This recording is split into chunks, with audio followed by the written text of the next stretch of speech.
नमस्कार साथियों, मैं प्रियंका गुप्ता लर्निंग टुगेदर पे आप सबका स्वागत करती हूँ। कैसे हैं आप सब लोग? तो ये बहुत ही इम्पोर्टेंट क्लास है। आप जैसे कि देख सकते हैं यहाँ पे कि गवर्नमेंट की जो स्कीम्स हैं, ठीक है। और यहाँ हम लोग करेंगे 2025, यहाँ जनवरी में लिख देती हूँ क्योंकि यहाँ पे फरवरी की इंक्लूडेड नहीं है, ठीक है। और इसी प्रकार से जो नई स्कीम्स आती रहेंगी हम लोग वो भी करते रहेंगे। तो ये काफी इंपॉर्टेंट क्लास है। जितने भी आपके एग्जाम्स होते हैं उनमें ये जो स्कीम्स हैं या फिर योजनाएं हैं जरूर पूछी जाती हैं, ठीक है। तो स्टार्ट करते हैं। और ये आपकी मैराथन क्लास होने वाली है, ठीक है।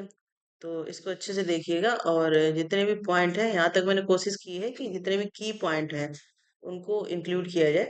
बाकी आप इसको रिवीजन में स्पीड मोड पे भी देख सकते हैं, ठीक है। तो सबसे पहले है यहाँ पे बेटी बचाओ बेटी पढ़ाओ, इसको बी और सुकन्या समृद्धि योजना SSY की अभी हाल में 10वीं वर्षगांठ मनाई गई है, ठीक है।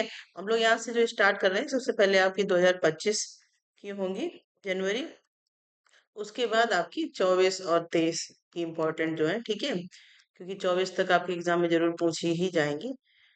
तो यहाँ पे देखते हैं कि बेटी बचाओ बेटी पढ़ाओ और जो आपका सुकन्या समृद्धि योजना है, ठीक है, उसकी पूरे 10 साल हो गए हैं, ठीक है। तो आखिर ये किया है तो यहाँ पे 22 जनवरी 2025 को बेटी बचाओ बेटी पढ़ाओ और सुकन्या समृद्धि योजना के पूरे 10 वर्ष मनाए गए हैं। मतलब ये 10 वर्ष इसके कंप्लीट हो गए हैं, ठीक है। तो आप लोग यहाँ पे कमेंट सेक्शन बताएंगे कि ये कब लागू हुआ होगा, ठीक है। और यहाँ पे बताइए 22 जनवरी से 8 मार्च जो अंतर्राष्ट्रीय महिला दिवस होता है, ठीक है, तक विशेष समारोह आयोजित किया जाएगा इसके उपलक्ष्य में, ठीक है। तो ये भी चीज आपको पता होना चाहिए कब से, 22 जनवरी से लेके 8 मार्च तक, ठीक है। 8 मार्च 2025, यहाँ पे 2025 की बात हो रही है क्योंकि इसके 10 साल हुए हैं इसके उपलक्ष्य में। ठीक है। और यहाँ से आपका एक और क्वेश्चन बनता है कि 8 मार्च को क्या होता है, इंटरनेशनल वुमेन्स डे मनाया जाता है, ठीक है। इस अवसर पर मिशन वात्सल और मिशन शक्ति पोर्टल का शुभारंभ किया गया है। इसका शुभारंभ किया गया मिशन वात्सल। और ये वात्सल जो है इसके बारे में मैंने अलग से एक क्लास की है, वो आप देख सकते हैं जो एजुकेशनल करंट अफेयर है उसमें। मिशन शक्ति पोर्टल, ये दो पोर्टल लॉन्च किए गए हैं, ठीक है। और अगर पूछा जाता है कि जैसे अब 10 साल पूरे हुए तो अब आजकल जो करंट का ट्रेंड चल रहा है, जैसे करंट में आपका कोई भी चीज है, जैसे यहाँ पे 10 साल इसके पूरे हो गए, ठीक है। तो अब इस स्कीम से आपसे पूछा जा सकता है कि ये स्टार्ट कहाँ से हुआ था या फिर कब स्टार्ट हुआ था। तो 22 जनवरी 2015 को ये स्टार्ट हुआ था। और कहाँ से, पानीपत हरियाणा से ये स्टार्ट हुआ था, ठीक है। इसके बाद है योजना की शुरुआत की अगर बात की जाए तो SSY योजना और ट्रिपल BP योजना के हिस्से के रूप में लागू किया गया था। और इसका प्रकार, ये एक केंद्र प्रायोजित योजना है, मतलब सेंट्रल गवर्नमेंट की ये योजना है जिसका उद्देश्य बाल लिंगानुपात में गिरावट को रोकना और लड़कियों की शिक्षा को बढ़ावा देना है, ठीक है। नेक्स्ट यहाँ पे देखते हैं यहाँ पे जन्म के समय लिंगानुपात में सुधार करना, जो improve sex ratio of birth, प्रसव पूर्व की देखभाल करना, इसके बाद संस्थागत प्रसव को बढ़ावा देना। प्रसव पूर्व मतलब जब लेडीज प्रेग्नेंट है उससे पहले उनके खान पान को लेके सारी चीजों का ध्यान रखना। इसके बाद जब वो बच्चे को जन्म देती हैं उसके बाद भी उनका ध्यान रखना, ये इन सब इस योजना में इस पे ज्यादा फोकस किया गया है, ठीक है। इसके बाद मेन उद्देश्य की अगर बात करें तो माध्यमिक शिक्षा में लड़कियों का नामांकन बढ़ाना, ठीक है, एनरोलमेंट जो है वो लड़कियों का बढ़ाना। और इसीलिए आप देख सकते हैं कि यहाँ पे हरियाणा में से इसकी शुरुआत हुई थी क्योंकि जो हरियाणा है यहाँ पे फीमेल का रेशियो मेल की कंपेयर में बहुत कम है, ठीक है। जैसे जो जनगणना हुई थी उसके हिसाब से भी क्वेश्चन अभी भी पूछा जाता है कि सबसे कम सेक्स रेशियो वाला स्टेट कौन सा है, तो आपको यहाँ पे पता होना चाहिए हरियाणा है, ठीक है। इसके बाद यहाँ पे महिलाओं और लड़कियों के लिए सुरक्षित मासिक धर्म स्वच्छता प्रबंधन को बढ़ावा देना, ठीक है। इसके बाद है सामूहिक समूह की अगर बात करें तो जैसे युवा दंपति हैं, भावी माता पिता का मतलब जो माता पिता बनने वाले हैं, किशोर, परिवार और समुदाय, ठीक है। इसके टारगेट ग्रुप कौन कौन से है इसमें, यहाँ पे जैसे स्कूल हो गया, मतलब इन सब योजना को लागू किनके माध्यम से किया जाता है, यहाँ पे स्कूल के माध्यम से, आंगनवाड़ी के माध्यम से, या फिर चिकित्सा पेशेवर, स्थानीय सरकारी निकाय, गैर सरकारी संगठन, मीडिया और धार्मिक नेता, ठीक है। तो ये सब मिलके ही इस पे काम करते हैं। इसके बाद जो ट्रिपल बीपी योजना को 15वें वित्त आयोग में 21-26 के दौरान मिशन शक्ति के तहत एकीकृत किया गया था। ठीक है, अब यहाँ पे जो स्कीम है, यहाँ पे जो अब इसके दो घटक हैं। ठीक है, ये हिंदी और इंग्लिश में है, जिससे कि कोई भी आपको दिक्कत ना हो। तो ये जो कौन से पोर्टल या फिर कौन सी स्कीम और इस उपलक्ष्य में लागू की गई थी, वो भी आपको पता होना चाहिए। ठीक है, और इसके घटक कौन कौन से, इसके दो दो मेन कंपोनेंट हैं, जैसे कि संबल। तो इसका क्या मतलब है? संबल प्रोटेक्शन एंड सेफ्टी। ठीक है, वन स्टॉप सेंटर महिला हेल्पलाइन। ठीक है, और राज्य स्तरीय पर ट्रिपल बी का विस्तार करना। इसके बाद नेक्स्ट है सामर्थ्य। ठीक है, तो यहाँ पे दो कंपोनेंट आप देख सकते हैं, संबल और सामर्थ्य। ठीक है, सामर्थ्य में क्या गया? शक्ति सदन, राहत गृह बनाए जाएंगे, सखी निवास कामकाजी महिलाओं के लिए सुरक्षित आवास, इसके बाद पालना क्रेच व्यवस्थाएं। ठीक है, इसके बाद है ट्रिपल बीपी, एक 100% केंद्र सरकार द्वारा वित्त पोषित योजना है। ये पूरी तरह कैसे है? सेंट्रल गवर्नमेंट के द्वारा इसको फंड किया जाता है। इसे मिशन शक्ति की संबल उपयोजना के तहत लागू किया गया है। इसके बाद है फंडिंग की, अगर बात करें तो जिलों में वित्तीय सहायता एसआरबी के आधार पर वितरित की जाती है, जैसे यहाँ पे देख सकते हैं। ठीक है, खैर इतना डिटेल में आपके नहीं आएगा, फिर भी यहाँ पे ये पॉइंट देख सकते हैं। मेन आपको पता होना चाहिए कहाँ से लागू हुआ था, 10 वर्ष कब हो गए, और जो अभी 2025 में है उस पे कौन कौन से पोर्टल लॉन्च किए गए हैं इसमें, इसके लिए।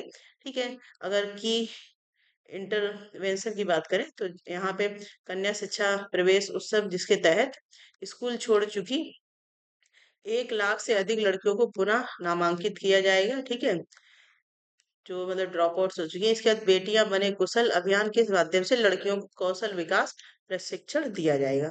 ठीक है, तो ये पूरा है यहाँ पे। इसके बाद इसके क्या 10 वर्ष पूरे हो गए हैं, तो किसी भी प्रकार से आपसे क्वेश्चन पूछ सकता है। नेक्स्ट है यहाँ पे जैव विविधता और पर्यावरण से संबंधित है 2025।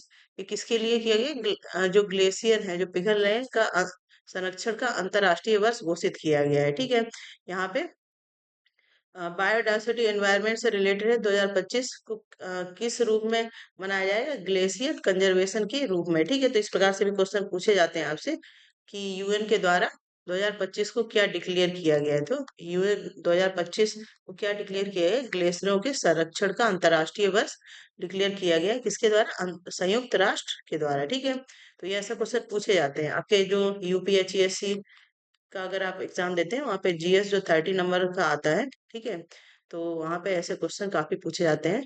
इसके 2025 से हर वर्ष 21 मार्च को विश्व ग्लेशियर दिवस मनाया जाएगा। तो यहाँ से आपका एक क्वेश्चन बनेगा, 21 मार्च को क्या मनाया जाता है? विश्व ग्लेशियर दिवस। या फिर विश्व ग्लेशियर दिवस कब मनाया जाता है? तो 21 मार्च को। ठीक है, इसके बाद है ग्लेशियर के बारे में बताया गया, सदियों से जमी बर्फ धीरे धीरे क्या हो रही है? विशाल बर्फ के पिंडों का निर्माण होता है, इसे ग्लेशियर कहते हैं। ठीक है, तो इनके ही संरक्षण को लेके ये सारी चीजें बनाई गई हैं। बाकी यहाँ पे हिस्ट्री से रिलेटेड है, ये आप देख सकते हैं, पीडीएफ भी शेयर कर दिया जाएगा। इंपॉर्टेंट चीजें हम लोग देख लेते हैं। पृथ्वी का लगभग 2% जल ग्लेशियरों में संग्रहित है, मीठे पानी का स्रोत होते हैं। ठीक है, पृथ्वी का 69% मीठा पानी कहाँ से आता है? ग्लेशियर से संग्रहित होता है, इसलिए इनका संरक्षण करना अति आवश्यक है। ठीक है, इसके नदी तंत्र का पोषण, ये नदी तंत्र का भी पोषण करते हैं, जैसे हिमालय ग्लेशियर गंगा ब्रह्मपुत्र और सिंधु नदियों को पानी प्रदान करते हैं। ठीक है, इसके जलवायु परिवर्तन में भी इनका काफी जलवायु परिवर्तन जो हो रहा है। ठीक है, तो कहीं ना कहीं जलवायु परिवर्तन इन पे डिपेंड है। जैसे कि आप देख रहे हैं इस बार सर्दी पिछली बार की अपेक्षा काफी कम हुई है, तो ये कहीं ना कहीं क्या हो रहा है? ग्लेशियर पिघल रहे हैं। ठीक है, तेजी से पिघल रहे हैं, तो इनके संरक्षण के लिए इसलिए यहाँ पे ये इस चीज पे ध्यान दिया गया है। इसके ग्लेशियरों पे खतरे की अगर बात करें तो समुद्र स्तर में वृद्धि। ठीक है, ग्लेशियर अगर पिघलेंगे तो जाहिर सी बात है जो समुद्र स्तर है वहां पे पानी की वृद्धि होगी, क्योंकि पिघल के जाएंगे तो नदियों नदियों में जाएंगे, नदियों के द्वारा समुद्रों में जाएंगे। ठीक है, संयुक्त राष्ट्र का प्रस्ताव, तो यूएन रेजोल्यूशन 2025 को ग्लेशियर संरक्षण का अंतर्राष्ट्रीय वर्ष घोषित किया गया है। बस आपको यहाँ पे इतनी चीज पता होनी चाहिए कि यूएन ने अंतरराष्ट्रीय दिवस किसके लिए घोषित किया है और ग्लेशियर दिवस कब मनाया जाता है, ठीक है। ये सारी चीजें इसका नेक्स्ट हम लोग देखेंगे यहाँ पे।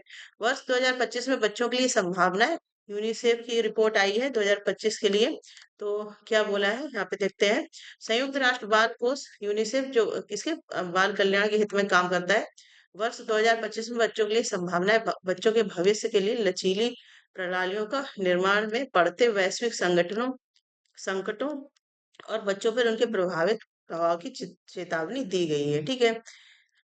तो इनमें बच्चों की सुरक्षा एवं आवश्यक सहायता प्रदान करने के लिए राष्ट्रीय प्रणालियों को मजबूत करने के लिए तत्काल आवश्यकता पर प्रकाश डाला गया है, ठीक है। तो जैसे कि सारी चीजों को मिलाकर देखा जाए तो बच्चों की सुरक्षा, जैसे जो आपके हॉस्टल वार्डन के लिए आप अगर कर रहे हैं तो एक्ट वगैरह बनाए गए हैं तो उन्हीं से रिलेटेड है, ठीक है। इसके बाद है कि संघर्ष का प्रभाव क्या है। 2023 में लगभग 473 मिलियन से अधिक बच्चे संघर्ष क्षेत्रों में रह रहे हैं, जो वैश्विक स्तर पर हर 6 में से एक से अधिक है, ठीक है। इसके बाद है कि चैलेंजेस क्या क्या है। तो संघर्ष प्रभावित बच्चों की 1990 के दशक के 10% से बढ़कर कितनी हो गई है, 19% हो गई है, ठीक है।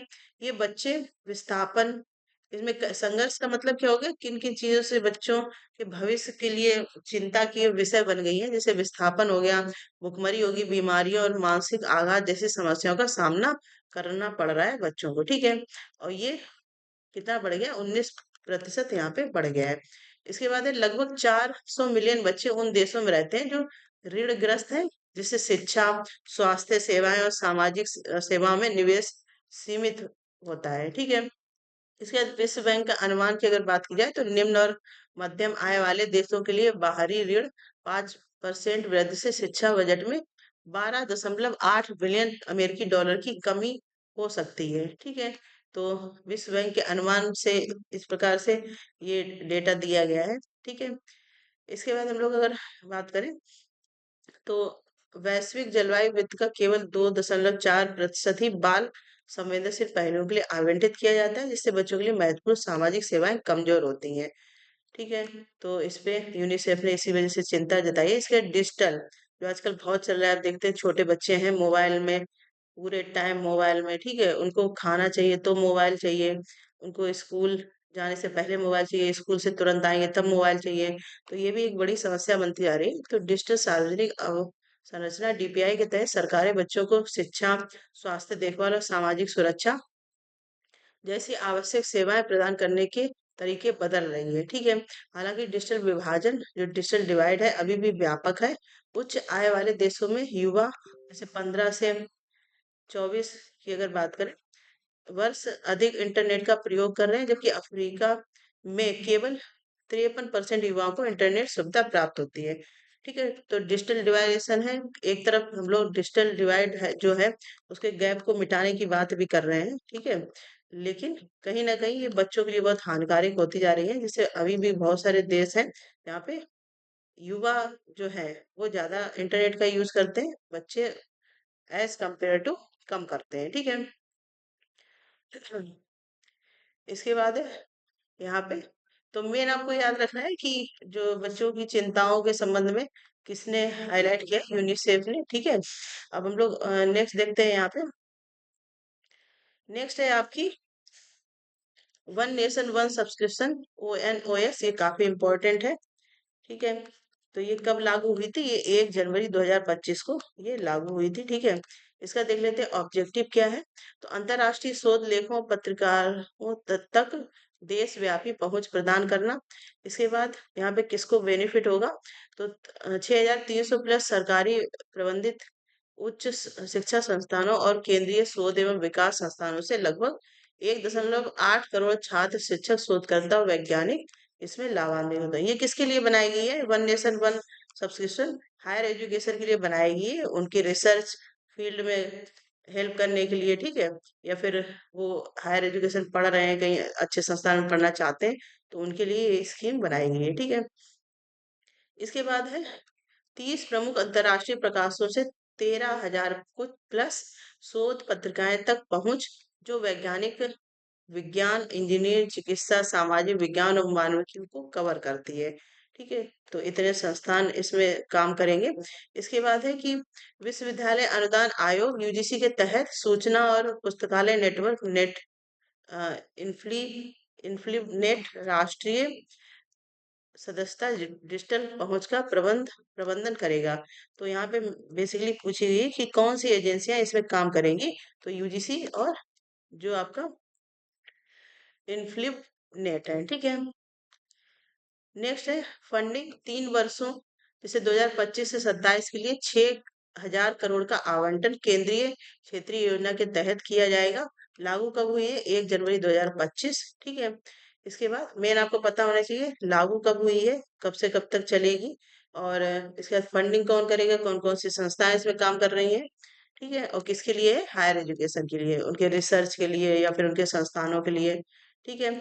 इस प्रकार से आउटकम्स की अगर बात की जाए तो जैसे रिसर्च में गुणवत्ता क्वालिटी बढ़ाना, ठीक है, उत्पादन में वृद्धि, संस्थानों के बीच सहयोग में वृद्धि, शोध और नवाचार में भारत की वैश्विक रैंकिंग को बढ़ाना, ठीक है। और इसके अलावा जो एनईपी 2020 है और विकसित भारत है, कब तक विकसित भारत का लक्ष्य रखा गया है, ये क्वेश्चन भी पूछा गया है कई एग्जाम में। विकसित भारत का लक्ष्य कब तक रखा गया है? 2047 तक लक्ष्य रखा गया है, ठीक है। तो इसकी दृष्टिकोण का समर्थन करता है जो एक मजबूत संस्कृति को बढ़ावा देता है, भारत को ज्ञान का नेता बनाने की दिशा में काम करता है, ठीक है। तो मेन है कि किसके ऑब्जेक्टिव को ये पूरा करेगा? एनईपी 2020 को। और जो विकसित भारत का लक्ष्य रखा गया है 2047 तक, उसको ध्यान में रख के ये सारी चीजें की जाएंगी। इसके अलावा जो भी रैंकिंग आती है, इनोवेशन रैंकिंग आती है, ठीक है, और तो इंडिया की क्या रैंक रहती है, ठीक है, ग्लोबल लेवल पे, वर्ल्ड लेवल पे, तो उस पे भी ध्यान दिया जाएगा। क्योंकि जब हायर एजुकेशन ज्यादा ज्यादा लोग जाएंगे हमारे यहाँ से, तो अपने आप जो रैंकिंग है इंडिया की ग्लोबल, वो इंक्रीज होगी, ठीक है। इसके बाद नेक्स्ट है एकीकृत पेंशन योजना, इंटीग्रेटेड पेंशन स्कीम। तो योजना का नाम आपको यहाँ पे पता चल गया। लागू कब से होगी? 1 अप्रैल 2025 से ये लागू की जाएगी, ठीक है। इसका अनाउंसमेंट कर दिया गया है अभी। इसका लाभार्थी इसमें कौन है? सरकारी कर्मचारी।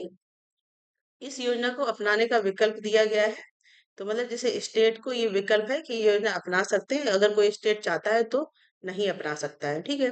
और ये पहला अपनाने वाला पहला राज्य कौन सा बना है? महाराष्ट्र। तो ये इम्पोर्टेंट है, ठीक है। इसके बाद है मुख्य उद्देश्य की अगर बात करें तो सरकारी कर्मचारियों को सेवानिवृत्ति के बाद सुनिश्चित पेंशन प्रदान करना, ठीक है। तो ये पेंशन से रिलेटेड है। नेक्स्ट है बीमा सखी योजना। ये इम्पोर्टेंट है, ये कई एग्जाम में जो अभी एसएससी वगैरह के एग्जाम हो रहे हैं वहां पे पूछी गई है, ठीक है। तो बीमा सखी योजना कब लॉन्च की गई थी? 9 दिसंबर 2024 को। कहाँ से की गई थी? पानीपत हरियाणा से। महिलाओं को बीमा एजेंट के रूप में सशक्त बनाना, ठीक है। 18 से 70 वर्ष की उम्र की जो 10वीं कक्षा पास महिलाएं हैं उनको मतलब इसमें बेनिफिट होगा। इसके बाद है कि मेन फीचर्स क्या है? महिलाओं को बीमा एजेंट के रूप में नियुक्त किया जाएगा। मतलब जैसे जो बीमा वगैरह करते हैं ना एजेंट आते हैं, या फिर आपने देखा है कि बैंक की तरफ से, या फिर और वैसे भी एलआईसी वगैरह से। तो इस प्रकार से महिलाओं को ये सुविधा यहाँ पे दी जाएगी, ठीक है। इससे क्या होगा कि वो वुमेन एम्पावरमेंट को भी बढ़ावा मिलेगा। इस योजना के अंतर्गत महिलाओं को ट्रेनिंग और मानदेय दिया जाएगा, ठीक है। नेक्स्ट क्वेश्चन है धरती आबा जनजाति ग्राम उत्कर्ष अभियान। तो नाम ये हो गया इसका। ये कब लॉन्च की गई थी? 2 अक्टूबर 2024 को। कहाँ से? हजारीबाग झारखंड से, ठीक है। किसने लॉन्च की थी? प्रधानमंत्री नरेंद्र मोदी के द्वारा ये लॉन्च की गई थी, ठीक है। झारखंड में धरती आबा का पद का उपयोग किससे किया जाता है? बिरसा मुंडा से किया जाता है। इसके बाद भारत सरकार के 7 मंत्रालय द्वारा समन्वित प्रयासों से सामाजिक बुनियादी ढांचे जैसे स्वास्थ्य, शिक्षा, आजीविका, महत्वपूर्ण अंतराल को समाप्त करना, ये इसका में स्पेशल रेफरेंस इसमें दिया गया है, ठीक है। इसके बाद है कि इसमें उल्लेखनीय पहल की अगर बात करें तो प्रधानमंत्री जनजातीय उन्नति ग्राम अभियान, ठीक है। इसको किस नाम से जानते हैं? पीएम जनजातीय उन्नत ग्राम अभियान के नाम से भी जानते हैं, ठीक है। मौजूदा योजनाओं का लाभ उठाकर 2 लाख पक्के घर इसमें बनाए जाएंगे। इसके बाद जनजाति बाहुल मतलब जहाँ पे इस जनजाति के लोग ज्यादा रहते हैं वहां पे 25,000 किलोमीटर सड़कें बनाना, और 20 से कम घरों वाली 50,000 बस्तियों में पाइप के माध्यम से जल की आपूर्ति करना, ये इसके उद्देश्य है, ठीक है। मिनिस्ट्री अगर पूछी जाएगी कि कौन है, तो जनजाति कार्य मंत्रालय यहाँ पे मिनिस्ट्री है। बजट इतना लगाया गया है, 79,156 करोड़। इसके बाद है प्रधानमंत्री electrical drive revolution in innovative vehicle investment, PME drive योजना। ठीक है, तो ये पूरा नाम है। इसका लागू कब हुई? 1 अक्टूबर 2024 को। और कब तक रहेगी? 1 अक्टूबर 2024 से 31 मार्च 2026 तक रहेगी। जो इलेक्ट्रिक वाहन है उनकी तेजी को अपनाना, ठीक है, इलेक्ट्रिक मोबिलिटी को बढ़ावा देना। इससे क्या होगा कि लोगों को रोजगार भी मिलेगा। इसके बाद इलेक्ट्रिक वाहनों की खरीद को बढ़ावा देना, ठीक है, जैसे इलेक्ट्रिक चार्जर इंफ्रास्ट्रक्चर का विस्तार करना, इलेक्ट्रिक पावर निर्माण में नवाचार और निवेशित को प्रोत्साहित करना। तो ये बेसिकली किससे रिलेटेड है? जो इलेक्ट्रिक वाहन है उससे रिलेटेड है, ठीक है। मंत्रालय अगर पूछा जाएगा तो मिनिस्ट्री ऑफ हैवी इंडस्ट्री। इसके बाद नेक्स्ट है, इस ये योजना मैं अलग से भी आपको पढ़ा चुकी हूँ, वात्सल्य योजना। ठीक है, तो ये कब हुई थी लागू? 18 सितंबर को ये लागू हुई थी। किसने किया था? निर्मला सीतारमण जी ने। इसके बाद दीर्घकालीन निवेश और पेंशन योजना है ये। ठीक है, इसमें क्या है? माता पिता और अभिभावकों द्वारा दीर्घकालीन निवेश के माध्यम से नाबालिग बच्चों के वित्तीय भविष्य को सुरक्षित करना है। ठीक है, तो ये एजुकेशन से रिलेटेड है। और इसको अलग से भी मैंने करवाया, एनपीएस वात्सल्य योजना के नाम से। लोन नहीं देखिए क्लासेस, प्लेलिस्ट में देखे जाकर। लंबी अवधि का निवेश या माता पिता अभिभावकों को बच्चों के लिए भविष्य निधि तैयार करने का अवसर मिलेगा। ठीक है, इसके बाद है बच्चों के बालिग होने पे वित्तीय सुरक्षा, मतलब जैसे होता है ना कि पहले से ही जो एलआईसी में होता है, पैसे इकट्ठे करते रहते हैं। ठीक है, फिर जब बच्चा बालिग हो जाता है तब उसकी पढ़ाई में या फिर जो बच्चियां हैं उनकी शादी में भी इस प्रकार से पैसा यूज कर लिया जाएगा। ठीक है, सरकार द्वारा मिलेगी सुरक्षित और पारदर्शी निवेश प्रणाली रहेगी। और डिपॉजिट की राशि कितनी है? 1,000। तो ये आपको पता होना चाहिए। ठीक है, इसके बाद मैनेजमेंट कौन करेगा इसमें? पेंशन फंड नियामक विकास प्राधिकरण। ठीक है, और मिनिस्ट्री कौन सी है? Ministry of finance and corporate affairs. इसके बाद अदिति योजना है, ये किससे रिलेटेड है? इसका नाम तो पहले advance defence and innovative technology initiative 4 मार्च 2000 को लागू हुई थी। ठीक है, अब डिफेंस से रिलेटेड है तो जो डिफेंस मिनिस्टर है वही लॉन्च करेंगे। ठीक है, राजनाथ सिंह। कहाँ पे? नई दिल्ली में। ठीक है, तो यहाँ पे डिफेंस से रिलेटेड सारी चीजें हैं वो आप देख सकते हैं। जैसे जो रक्षा प्रौद्योगिकियां उसमें नवाचार को बढ़ावा देना। इसके रक्षा क्षेत्र में देश को आत्मनिर्भर बनाने के लिए मदद करेगा। ठीक है, रक्षा क्षेत्र में स्टार्टअप को भी प्रोत्साहन मिलेगा इसमें। इसके बाद वित्तीय सहायता की अगर बात की जाए तो 25 करोड़ तक यहाँ पे वित्तीय सहायता दी गई है। ठीक है, इसके बाद प्रमुख अनुसंधान क्षेत्र कौन कौन से? जैसे उन्नति सामरिक तकनीक, क्वांटम कंप्यूटिंग, आर्टिफिशियल इंटेलिजेंस, रक्षा स्वचालन, ये सारे। इसके 30 स्टार्टअप को सहायता प्रदान की जाएगी, मतलब इसमें जो है लगभग 30 स्टार्टअप किए जाएंगे जिससे लोगों को रोजगार मिलेगा। ठीक है, इसके बाद है स्वदेशी स्वचालित रक्षा उपकरण, मतलब देश में ही बने हुए जो रक्षा उपकरण है उन पे बढ़ावा दिया जाएगा। मंत्रालय कौन सा हो जाएगा? Ministry of defence. ठीक है, इसके बाद है आपकी उन्नति योजना। तो यहाँ पे उन्नति का फुल फॉर्म देखें तो उत्तर पूर्व ट्रांसफॉर्मेटिव इंडस्ट्रियलिज्म। ठीक है, नॉर्थ ईस्ट के लिए है। 9 मार्च 2024 को लागू की गई थी। 8 वर्षों के लिए लागू हुई है। ठीक है, कृषि एवं औद्योगिक विकास करना। इसके जो नॉर्थ ईस्ट के क्षेत्र है उनमें विकास और रोजगार को बढ़ावा देने के लिए। नॉर्थ ईस्ट में कौन कौन आते हैं? 8। उत्तर, एक तो 7 सिस्टर और प्लस एक भाई भी है। ठीक है, तो ये सारे इसमें आ जाएंगे, जैसे अरुणाचल प्रदेश, असम, मणिपुर, मेघालय, नागालैंड, मिजोरम, सिक्किम और त्रिपुरा। ठीक है, कृषि एवं औद्योगिक क्षेत्र का सशक्तिकरण, स्थानीय संसाधनों का उपयोग कर उद्योगों की स्थापना करना। इसके बाद स्वदेशी उत्पादकों को बढ़ावा देना, वहाँ के जो उत्पादक हैं, वहाँ जो चीजें बनती हैं उनको बढ़ावा देना। ठीक है, जिससे क्या है कि जो आत्मनिर्भर भारत का सपना लेके चल रही है सरकार, उसको भी पूरा किया जाए। ठीक है, इसके बाद नए स्टार्टअप किए जाएंगे, जैसे जो एमएसएमई के अंदर आते हैं। इसके लाभार्थी कौन होंगे? स्थानीय उद्यमी, मतलब जो लोकल एरिया के लोग हैं वो। इसके बाद किसान, स्टार्टअप और छोटे उद्योग, ये सब लाभान्वित होंगे। इसके बाद मिनिस्ट्री कौन सी हो जाएगी? Ministry of industry and commerce. Next है आपकी कीर्ति योजना। तो ये किससे रिलेटेड है? सबसे पहले तो कीर्ति का फुल फॉर्म आपको पता होना चाहिए, Khelo India rising talent identification programme. Full form अगर पता है तो आपको वैसे थोड़ा सा आइडिया लग जाता है, और आपको डेट डेट याद रखनी है। ठीक है, तो ये खेलो इंडिया राइजिंग टैलेंट से है। 12 मार्च 2024 को ये शुरू हुई थी। किसके द्वारा की गई थी लॉन्च? अनुराग ठाकुर जी के द्वारा। और कहाँ से की गई थी? चंडीगढ़ से इसका शुरुआत हुई थी। ठीक है। योजना का प्रकार क्या है? खेल और युवा विकास को बढ़ावा देना। देश के जो प्रतिभाशाली खिलाड़ियों की पहचान कर उन्हें निखारना और अंतर्राष्ट्रीय स्तर के लिए तैयार करना। आपने देखा है कि छोटी छोटी जगहों पे या गांव हो गए या कुछ, तो वहां पे बहुत बच्चे हैं जो बहुत अच्छा खेलते हैं। तो वही है, उनको पहचाना जाएगा, उनको मौका दिया जाएगा, जिससे कि खेल को भी बढ़ावा मिलेगा। ठीक है। जो लोग वहां तक नहीं पहुंच सकते हैं, तो इस स्कीम के द्वारा सरकार उन लोग बच्चों तक पहुंचेगी। ठीक है। सिंपल सा ये है यहाँ पे। खिलाड़ियों की पहचान करना, राष्ट्रीय स्तर पर प्रतिभाशाली खिलाड़ियों की खोज की जाएगी।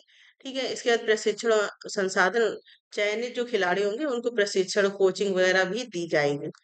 ठीक है। इसके बाद है आर्थिक सहायता भी दी जाएगी। मतलब अगर कोई फाइनेंशियल दिक्कत है तो उनको आर्थिक सहायता भी दी जाएगी। इसके अंतर्राष्ट्रीय प्रतियोगिताओं की तैयारी की जाएगी। ठीक है। तो आप समझिए पूरा खेल से रिलेटेड है।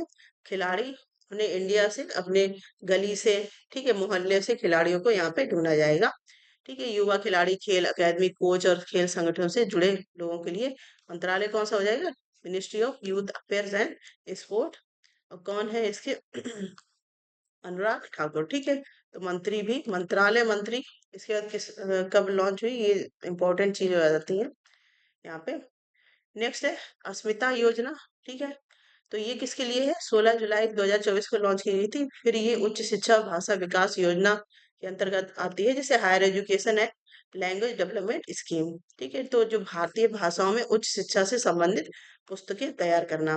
भारतीय भाषाओं में मतलब हायर एजुकेशन में आपने देखा ज्यादातर इंग्लिश को बहुत बढ़ावा दिया जाता है, लेकिन इंडियन की जो भी जितनी भाषा है, लैंग्वेज है, इससे क्या होगा कि जो लैंग्वेज बैरियर है वो भी मिटेंगे। इसके बाद भारत की जो भाषाएं हैं उनको भी अलग अलग जगह पे स्थान मिलेगा। ठीक है। भारतीय भाषा को बढ़ावा मिलेगा। यहाँ पे बहुभाषी शिक्षा प्रणाली होगी। 22 भारतीय भाषा में पुस्तकें प्रकाशित करनी होगी। ठीक है। पुस्तक प्रकाशन का लक्ष्य 10 वर्षों में 22,000 पुस्तकें तैयार करना। ठीक है। तकनीकी और पेशेवर इंजीनियरिंग हो गए, इसका चिकित्सा, कानून, अन्य उच्च शिक्षा पाठ्यक्रमों के लिए अत्यंत सामग्री उपलब्ध करवाना। ठीक है। तो आप यहाँ पे देख सकते हैं कि किसके लिए है मेन ये। ठीक है। यहाँ पे पॉइंट टू पॉइंट चीजें आपको बताई जा रही है। इसके बाद लाभार्थी इसमें कौन है? जैसे मेडिकल है, लॉ है, अदर हायर एजुकेशन कोर्सेज, उनके जो भी स्टूडेंट वगैरह है वो सब इसमें लाभार्थी रहेंगे। और अगर यहाँ पे मंत्रालय की बात की जाए या फिर ऑर्गेनाइजेशन देखा जाए, तो कौन सा है? एक आपका यहाँ पे केंद्रीय शिक्षा मंत्रालय, इसके बाद यूजीसी। ठीक है। तो ये दो मंत्रालय हैं इसमें। नेक्स्ट है आपकी सूर्य घर मुफ्त बिजली योजना। तो ये कब स्टार्ट हुई है? 13 फरवरी 2024 को नरेंद्र मोदी जी के द्वारा। तो नवीकरणीय ऊर्जा और बिजली आपूर्ति योजना के लिए बढ़ावा देना। 1 करोड़ छतों की जो घर के छत है उन पे सोलर पैनल स्थापित करने की वित्तीय सहायता प्रदान करना। ठीक है। यहाँ पे सोलर एनर्जी को बढ़ावा देना, इसलिए यहाँ पे बात हो रही है इसका नवीकरणीय ऊर्जा को बढ़ावा देना। ठीक है। और वित्तीय सहायता की बात की जाए तो जितने भी सौर पैनल लगाने के लिए आर्थिक सहायता भी दी जाएगी। घरों में मुफ्त बिजली को बढ़ावा देना। ठीक है। और ऊर्जा की आत्मनिर्भरता, मतलब खुद हम बिजली बना सके, इस पे भी काम चलेगा। ठीक है। मिनिस्ट्री कौन सी हो जाएगी? Ministry of new and renewable energy. इसके बाद अरावली ग्रीन वॉल परियोजना। तो ये किससे रिलेटेड है? अरावली है तो मतलब पहाड़ वगैरह हो गया है ना, तो पर्यावरण से रिलेटेड हो जाएगी। तो 25 मार्च 2023 को ये लॉन्च की गई थी। पर्यावरण संरक्षण, भूमि संरक्षण के भूमि क्षरण के योगदान के लिए। ठीक है। तो भूमि क्षरण की बढ़ती दरों और थार रेगिस्तान के पूर्वी विस्तार को नियंत्रित करने के लिए इसके बाद ग्रीन बेल्ट निर्माण इसमें किया जाएगा। ये इंपॉर्टेंट है। जैसे हरियाणा, राजस्थान, गुजरात और दिल्ली को शामिल करते हुए अरावली पर्वत श्रृंखला के चारों ओर 1400 किलोमीटर लंबी, 5 किलोमीटर चौड़ी हरित पट्टी बनाई जाएगी। ठीक है। तो ये इंपॉर्टेंट है, ये पॉइंट याद रखना है। हालांकि ये 2023 में आई थी, लेकिन फिर भी अगर आपसे पूछी जा सकती है। ठीक है। तो यहाँ पे वन संरक्षण और वृक्षारोपण को बढ़ावा देना, इसके जो थार रेगिस्तान को नियंत्रण करना, मतलब रेगिस्तान और ज्यादा ना बढ़े उस पे नियंत्रण करना, पर्यावरणीय संतुलन पे नियंत्रण करना। ठीक है।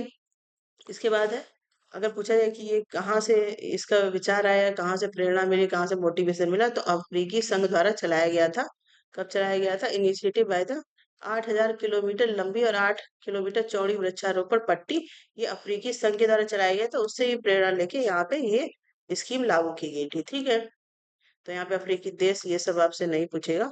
इसके बाद है लाभार्थी कौन कौन हो जाएंगे, तो लोकल कम्युनिटी फार्मर्स हो गए, एनवायरमेंटल स्टडी में जो काम करते हैं, बायोडायवर्सिटी एक्सपर्ट।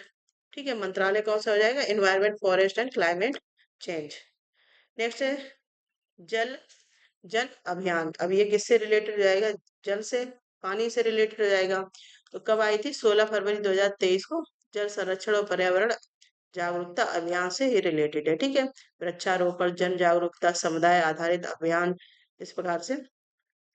तो ये किसके द्वारा चलाई गई थी? की फीचर्स अगर देखे जाए तो ये ब्रह्मकुमारी संस्था जो है और जल शक्ति मंत्रालय की संयुक्त, मतलब मिलके इन लोगों ने चलाई थी। ठीक है, इसके बाद है कि आम नागरिक, किसान, जल संरक्षण कार्यकर्ता, पर्यावरण, ये सब इसमें लाभान्वित होंगे। ठीक है, नेक्स्ट है ई बस योजना। ठीक है, तो ये बस से रिलेटेड हो जाएगी। ये कब आई थी? 16 अगस्त 2023 को। ठीक है, इसके बाद नेक्स्ट हम लोग देखेंगे तो है आपकी कैप्टिव रोजगार योजना। तो ये रोजगार से रिलेटेड है, 28 मार्च 2023 को आई थी। इसका योजना का क्या था? ग्रामीण रोजगार और कौशल को विकास को बढ़ावा देना, ग्रामीण युवाओं को नौकरी खोजने में सहायता प्रदान करना, कौशल विकास को प्रोत्साहित करना। ठीक है, इसका स्वराज और निजी कंपनियों में रोजगार के अवसर पैदा करना, मतलब खुद का स्टार्टअप स्टार्ट करना, इस पे बल दिया जाएगा। इसके बाद दीनदयाल उपाध्याय कौशल योजना भी इसमें लॉन्च की गई थी। ठीक है, इसके क्या फीचर्स थे? नवाचार आधारित रोजगार देना, इसका नौकरी से सीधा जुड़ाव करना, इसके बाद ग्रामीण क्षेत्रों के युवा जो है बेरोजगार नागरिक, उनकी हेल्प करना। मंत्रालय कौन सा हो जाएगा? Ministry of rural development. इसका प्रणाम योजना आई थी 28 जून 2023 को। ठीक है, ये किससे रिलेटेड है? कृषि और उर्वरक प्रबंधन योजना से रिलेटेड है। ठीक है, तो इसका फुल फॉर्म आपको पता होना चाहिए, promotion of alternative nutrient for agriculture management. ठीक है, इसके बाद हम लोग बात करेंगे नेक्स्ट, वाइब्रेंट विलेज प्रोग्राम। ठीक है, तो ये किससे रिलेटेड है? किबूतू अरुणाचल प्रदेश में ये स्टार्ट की गई थी। कब? 10 अप्रैल 2023 को। और अमित शाह ने लॉन्च की थी। सीमावर्ती ग्रामीण विकास योजना, जो बॉर्डर एरिया रूरल डेवलपमेंट के लिए ये शुरू की गई थी। ठीक है, नेक्स्ट हम लोग देखेंगे लीन योजना। ये 10 मार्च 2023 को, और किसने शुरुआत की थी? नारायण राणे के द्वारा शुरू की गई थी। और किससे रिलेटेड है? जो एमएसएमई, सूक्ष्म लघु और मध्यम औद्योगिक उद्यम से ये रिलेटेड है। ठीक है, गुणवत्ता, उत्पादकता, प्रदर्शन में सुधार के लिए बनाई गई थी। इसके बाद हम लोग देखेंगे यहाँ पे। ठीक है, तो ये आपको समझ में आ गया होगा कि जो सूक्ष्म उद्योग है उन पे रिलेटेड है। मिनिस्ट्री कौन सी हो जाएगी? Ministry of micro small and medium enterprises. इसका अमृत धरोहर की अगर बात करें तो ये कब आई थी? 5 जून 2023 को। केंद्रीय बजट जो 2023 का आया था उसमें। ठीक है, इसमें क्या था? कंजर्वेशन एंड मैनेजमेंट स्कीम, आर्द्र भूमि का संरक्षण और प्रबंधन। ठीक है, तो ये इंपॉर्टेंट होती है कि जैसे आपका कुछ एग्जाम होते हैं, जैसे यूपीएससी का हो गया, उसमें है कि इन्वायरमेंट का अलग से सेक्शन है, तो वहां पे ये पूछी जा सकती है। नेक्स्ट क्वेश्चन हम लोग यहाँ पे देखेंगे, मिनिस्ट्री कौन सी हो जाएगी? Ministry of environment, forest and climate change and ministry of tourism. ठीक है, तो ये पायलट प्रोजेक्ट 5 रामसर स्थलों पर पहले, सबसे पहले पायलट प्रोजेक्ट चलाया गया था। ठीक है, यहाँ पे देखो इम्पोर्टेंट क्या है, क्या आपसे पूछा जाता है। अब जैसे इनसे रिलेटेड कुछ एडिशनल चीजें भी हैं, जैसे सुल्तानपुर राष्ट्रीय उद्यान कहाँ पे? हरियाणा में। तो ये राष्ट्रीय उद्यान आपसे पूछ लिए जाते हैं। भितरकनिका मैग्रोव कहाँ पे? उड़ीसा में। चिल्का झील की अगर बात करें तो कहाँ है? उड़ीसा। सिरपुर जलाशय कहाँ पे? छत्तीसगढ़। लोकटक झील मणिपुरी। ठीक है, इसके बाद मिष्टी योजना आपकी आई थी 5 जून 2023 को, लागू की गई थी केंद्रीय बजट में, ये भी लागू की गई थी। ठीक है, ये भी किसके लिए थी? एनवायरमेंटल कंजर्वेशन है, इकोलॉजिकल रिस्टोरेशन, पर्यावरण संरक्षण और पारिस्थितिकी पुनर्स्थापन के लिए ये योजना आई थी। ठीक है, उद्देश्य क्या था? संतुलन बनाए रखना, जो भी कार्बन पृथक्करण को बढ़ावा देना, तटीय पारिस्थितिकी तंत्र की रक्षा करना। ठीक है, पर्यावरण से रिलेटेड है। मैग्रोव वन जो है उनके संरक्षण के लिए काम करना, सतत विकास का है ये योजना। ब्लू इकोनॉमी के तहत भारत भारत के तटीय समुदायों को लाभान्वित करती है। ठीक है, तो ये तटीय समुदाय से रिलेटेड हो गया। अगर फुल फॉर्म पूछी जाए, mangrove initiative for shoreline habitat and tangible income. ठीक है, इसके बाद यहाँ पे कुछ अतिरिक्त जानकारी है, ये आप देख सकते हैं क्या क्या है यहाँ पे। नेक्स्ट देखेंगे हम लोग प्रधानमंत्री उच्च शिक्षा अभियान, पीएम ऊषा योजना। ये किसके लिए थी? जो रूसा है आपका राष्ट्रीय उच्चतर शिक्षा अभियान, उसके उपलक्ष्य में जून 2023 में ये आई थी। ठीक है, यहाँ पे क्या था? उच्च शिक्षा प्रणाली को मजबूत करने और राज्यों को वित्तीय सहायता प्रदान करने की योजना यहाँ पे आई थी। ठीक है, राज्यों को उनकी उच्च शिक्षा प्रणाली में सुधार के लिए वित्तीय सहायता प्रदान करना, उच्च शिक्षा संस्थाओं को रणनीतिक वित्त पोषण, मतलब उच्च शिक्षा संस्थान को जो फंडिंग है उसमें हेल्प करना है। ठीक है, योजना का नाम राष्ट्रीय उच्चतर शिक्षा अभियान, रूसा का नाम बदलकर, जो रूसा है उसका नाम बदलकर प्रधानमंत्री उच्च शिक्षा अभियान पीएम ऊषा इसको कर दिया गया है। ठीक है, तो मेन ये आपको पता होना चाहिए, जो रूसा था जो हायर एजुकेशन के लिए काम करता है, उसका नाम बदल के पीएम ऊषा कर दिया गया था। ठीक है, कब? जून 2023 में। डेट आपको पता होनी चाहिए। इसके बाद है मिनिस्ट्री अगर पूछी जाए तो कौन? केंद्रीय शिक्षा मंत्रालय, मिनिस्ट्री ऑफ एजुकेशन, ये हो जाएगा। इसके नेक्स्ट हम लोग देखेंगे यहाँ पे पीएम श्री योजना। ये इम्पोर्टेंट है क्योंकि ये अभी भी स्कूल्स आपने देखा है पीएम श्री चल रहे हैं, केवीएस वगैरह। तो 5 सितंबर 2022 को कब? टीचर्स डे पे आई थी। इसके बाद राष्ट्रीय शिक्षा नीति 2020 के तहत देश भर के 14,500 स्कूलों को अपग्रेड करना था। ठीक है, आपने देखा कि केंद्रीय विद्यालय का नाम है तो उसको प्रियम श्री केंद्रीय विद्यालय कर दिया एनवीएस को, इस प्रकार से। ठीक है, तो कितने? 14,500 स्कूलों को अपग्रेड करने का यहाँ पे लक्ष्य रखा गया था। ठीक है, इसके बाद ही इसकी अगर मेन फीचर्स देखे जाए तो हरित विद्यालय, ग्रीन स्कूल, स्कूलों में सौर सौर पैनल, ऊर्जा कुशल तकनीकी, जल संरक्षण उपायों को अपनाया जाएगा। ठीक है, ई लर्निंग से संसाधन टेक्नोलॉजी को बढ़ावा दिया जाएगा। ये भी किसकी पहल है? मिनिस्ट्री ऑफ एजुकेशन की। ठीक है, इसके बाद नेक्स्ट हम लोग देखते हैं यहाँ पे पोषण योजना। ये कब आई थी? 29 सितंबर 2021 को। ये किससे रिलेटेड है? मिड डे योजना से, शिक्षा और पोषण योजना। ठीक है, प्राथमिक विद्यालय में छात्र को निःशुल्क भोजन दिया जाएगा। तो ये भोजन से, इसके बाद इसका 2.0 वर्जन भी आया था, पोषण शक्ति निर्माण योजना। ठीक है, इसमें भी निःशुल्क एवं संतुलित आहार दिया जाएगा।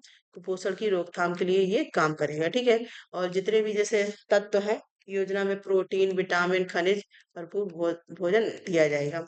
शिक्षा और स्वास्थ्य का समन्वय, मतलब और जो एनरोलमेंट है स्कूल्स में, उसको भी बढ़ाने का कहीं ना कहीं एक उद्देश्य है इस स्कीम में। ठीक है, इसके ड्रॉप आउट्स जो है उन पे कमी करना, ये सारी चीजें।